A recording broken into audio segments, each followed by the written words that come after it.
Sorry, I get sidetracked a lot. That's where the dimwit comes from.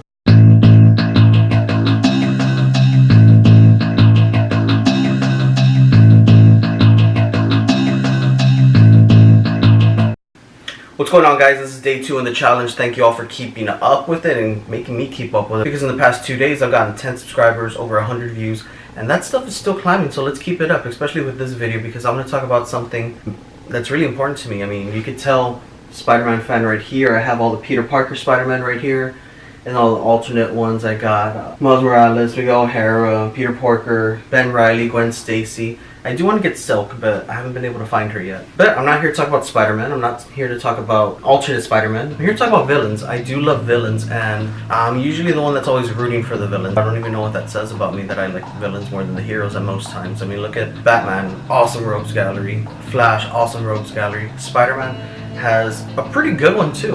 If we're talking Marvel, I think Spider-Man has the best rogues gallery out there. So I wanted to go ahead and talk about my top 5 favorites. And these are characters that might not be the most well known, some might be, but these are villains that I think are strong enough to break away from the Spider-Man movies. They can stand alone on their own movies. They have enough backstory, enough character to carry a whole movie on themselves. So you know what, let's get them rooting for the villains, okay? I'm Victor, I'm the digital dimwit, and let's talk about villains of Spider-Man. First villain I want to talk about is Sergei Kravenov, better known as Kraven the Hunter. He has pretty much all the Captain America abilities, so think of him as a feral Captain America. Okay, he's in the jungle, he's hunted every animal known to man, and even in the concrete jungle, because in one storyline known as Kraven's Last Hunt, he was able to hunt down and kill Spider-Man. Also, resulting in Kraven becoming Spider-Man for a while. Spoiler alert, I could say this because it's been so many years since that issue came out. Kraven kills himself in the end, shoots himself in the head. Let's go. Next, I would like to go with Michael Morbius, also known as the Living Vampire. Basically, he was a biochemist and he had a unknown blood disease. He decided to try and cure it himself, and it turned him into the Living Vampire. Pretty cool, because I would like to see vampires in the Marvel universe. I know we already have Blade that's coming. Hopefully Morbius makes an appearance in the movie, or is at least mentioned, because Morbius and Blade have teamed up on several occasions. So I'm all for a vampire movie being set in the Marvel universe. Give me that. Please, give me that. Next, I don't know what Spider-Man villain list could be made without Carnage, okay? We're talking about Cletus Cassidy, which is probably the most murderous, brutal, lethal of all the Spider-Man villains. And that's because he really doesn't care about what's going on. Before he had the symbiote, Cletus Cassidy was a crazy serial killer.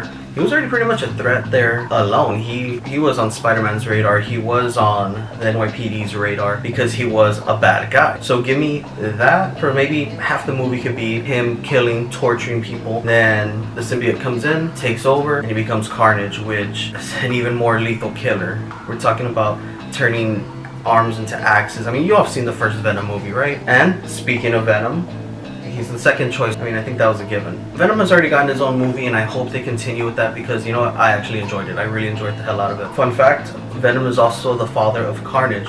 Symbiotes are asexual. They create their own offspring, and the offspring of Venom is Carnage. There's more of a family line down there to go over, but you know what, that's the second video. Top 10 symbiotes. I mean, there's hundreds to choose from. There's even a symbiote god. But before I get into all that, let's continue this lesson. Let's finish this, okay? Sorry, I get sidetracked a lot. That's where the dimwit comes from. Lots of characters have carried the Venom symbiote, but the 2 most popular ones are probably Eddie Brock, Flash Thompson. I don't know if that's really who these 2 guys are. Could just be a 90s throwback in the original. But Eddie Brock, Flash Thompson both did 2 completely different things with the Venom symbiote. We'll talk about Flash Thompson later, because he deserves his own video. The reason why I think Eddie Brock is a better choice than any of the other villains that have carried the Venom symbiote is because Eddie Brock alone hates Peter Parker, hates Spider-Man. So the hatred of those 2, plus the symbiote has the hatred of those 2, they fuse together and create an almost unstoppable villain for Spider-Man. Is an ally most of the times. Always happy to see him as an ally, as a lethal protector, as some might say. I think his issue does. He's still a good villain. When he's bad, he's bad. Alright, and my number 1 choice, which shouldn't be a surprise to anyone who reads Spider-Man. I mean, Captain America has Red Skull, the Fantastic Four have Dr. Doom, Batman has the Joker, Spider-Man has Green Goblin.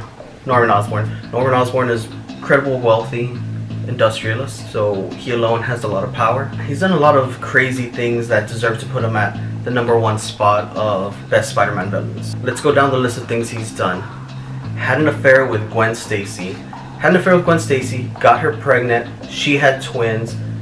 Crazy story, right? Second thing, he killed Gwen Stacy. Unbelievable, but he did it. I think that's what puts him at the top, because for me, it's always Peter and Gwen. Okay, Mary Jane, she's consolation prize because she's second choice to me. And the third thing is he was the director of S.H.I.E.L.D. at one point. Okay, S.H.I.E.L.D., we've seen all the Avenger movies. Okay, he ran that show, and he created the Dark Avengers, which was him as Iron Patriot. The Venom symbiote took over as Spider-Man. Wolverine's son took over as Wolverine, and a lot of other villains posed as superheroes. We had Bullseye posing as Hawkeye.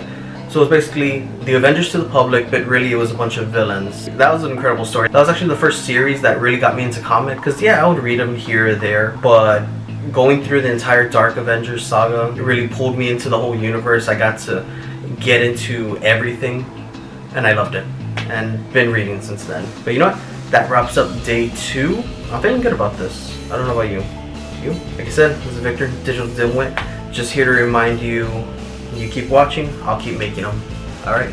See you all for day 3, which might be about everything here. Maybe up here a little bit higher. Alright? Day 3 coming tomorrow.